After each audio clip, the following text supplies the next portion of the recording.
Dahil marami na tayong naipon at may nakita na tayong motor, kaya bubuksan na natin ang ating alikansya. Ito pala ang inipon natin na 5 buwan, sobrang tagal din. At ngayon ko lang nabuksan, kaya tara samahan nyo ako bilangin kung magkano ang naipon natin sa 5 buwan. Let's go! At yan na nga, kung makikita nyo, nabuksan natin ang alikansya. Tara bilangin na natin kung magkano lahat-lahat para makabili na tayo ng ating bagong motor. Kaya dali-dali ko nang binilang dahil sobrang excited na ako makuha yung motor na pangarap ko. Yung tipong pinaghirapan mo ng 5 buwan, makuha mo lang yung pangarap mo motor kahit second hand. Siyempre para sa'yo worth it yan, sa iba hindi. Minsan kasi ganun yung iba sasabihin nila bakit second hand pa binili mo, maraming sirain yan, hindi ka na lang nag brand new. Pero ayos lang yan, worth it naman yung pinaghirapan ko para sa akin. Kung sa kanila hindi, wala akong magagawa. Basta ako, masaya ako dahil nakabili ako ng bago kong motor kahit second hand lang. Kaya tara, samahan niyo ako kunin ang ating bagong alaga. Kaya yan, yung nabilang ko na yung aking pera. Agad ko na kinuha ang aking helmet para mapuntahan na namin ang aking ka-meet up. Kaya dali-dali na ako lumabas para pumunta sa aking lumang motor. Wala ang una nating alaga, si XRM. Napakasulit din nito, ilang years tayong nilagaan. Kaya tara, mapagas na tayo para mapuntahan na natin ang ating ka-meet up. At yan na nga, pagtapos natin magpagas, sinuot na natin ang ating helmet para safe tayo. At syempre, aalis na tayo papuntang North Caloocan. Syempre, kasama ko dito yung tropa kong si Ranico.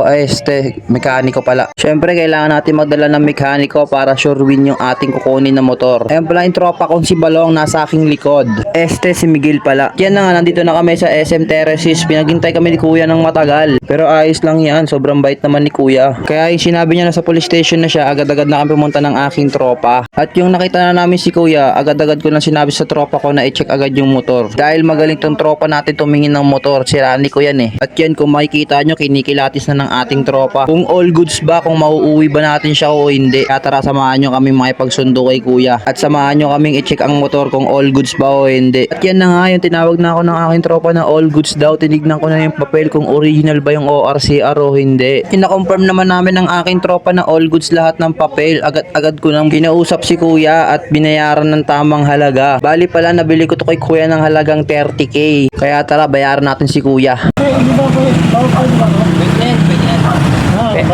Hindi. Sa bangko nga, kinuha kang ganyan. Hindi, pwede na yan. Wag lang tuping-tupi. Pwede dalaman tupi. 5.